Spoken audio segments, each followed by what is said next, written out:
Here he comes.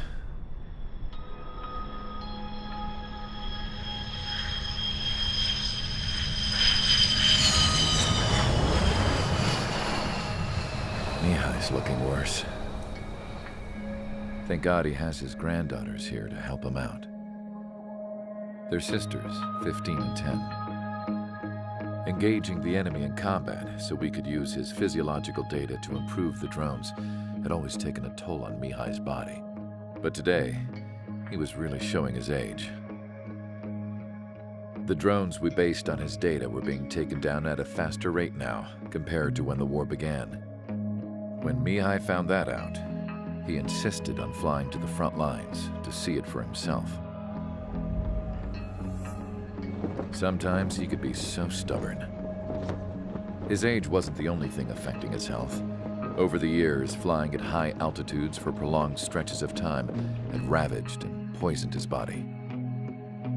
But he was a man of grit. Today, after 28 years, he saw combat again. If his flight suit still wasn't good enough to protect him, I can't imagine how many Gs he hit today during the battle.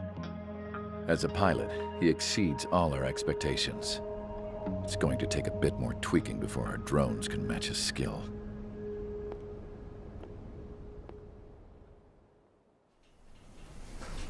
How penal is this penal unit, you ask? This place is a shithole. If you took the stink of all the corruption in the world, then corralled it all in one place, that would give you a pretty good idea of what the air smells like around here. We got all kinds of critters, too. Everything from flea-ridden guards, rabid dogs, and a mechanic doing a stretch for life. I can't forget the rats. Yeah, we got those. And some pilots who got their wings clipped, too. One's a great pilot, but a lousy thief. One's a gambler with no luck. And one's an anarchist with no balls. Their job here was to rev the engines on the fake runways. The idea was for Erusia's spy satellite to pick up the heat sig. Even though there weren't any real fighters here, it looked like it on their infrared. I bet you're wondering, if Erusia lost the war, how come they still have a spy satellite? 'Cause someone over there was smart enough to train a bunch of computer nerds to hack into half of Osia's satellites. That's how come. Every now and again, I'd try to bust out. And every single time, those damn dogs would drag me right back. When I was in my cell, I'd hear this voice coming from the guards room. It was the Erusian princess rallying her people on the Erusian national broadcast.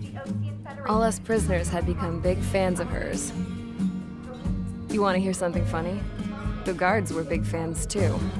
I swear to God, every time she was on the air, they'd turn up the volume on the radio and sit there listening.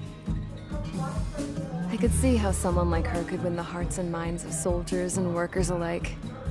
When the princess said something, you could tell she meant every word. Lately, she'd been having more fun with her speeches, and that made her seem even more charming.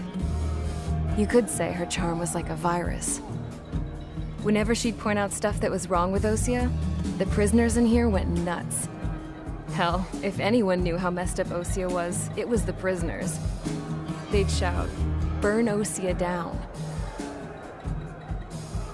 No way am I just gonna sit here and rot away in this hellhole. Dark blue.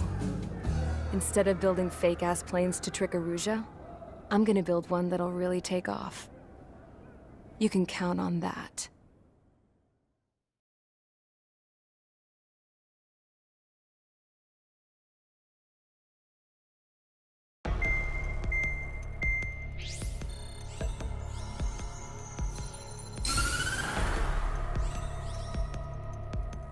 As proved by the failure of our previous strategy, the Arsenal birds have bolstered the enemy's anti-air network.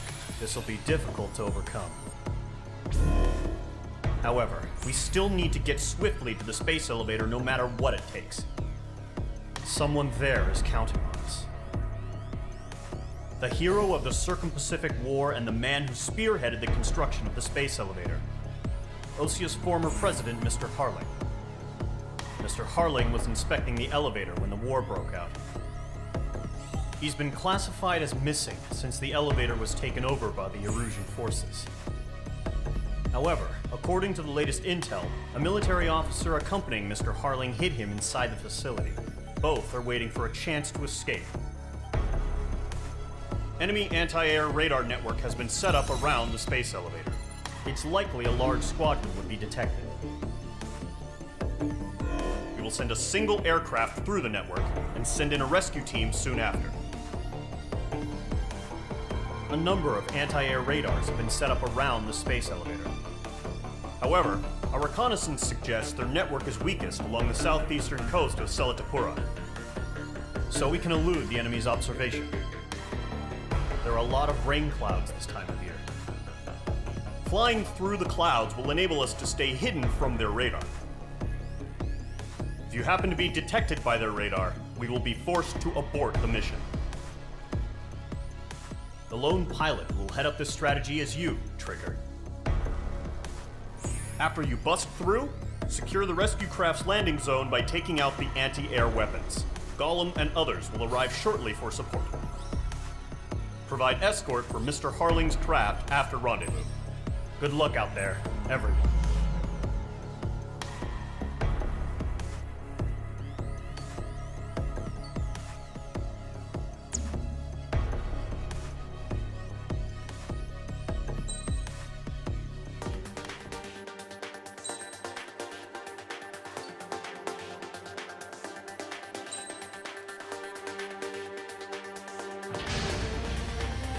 Aircraft preparations complete. Sortie ASAP.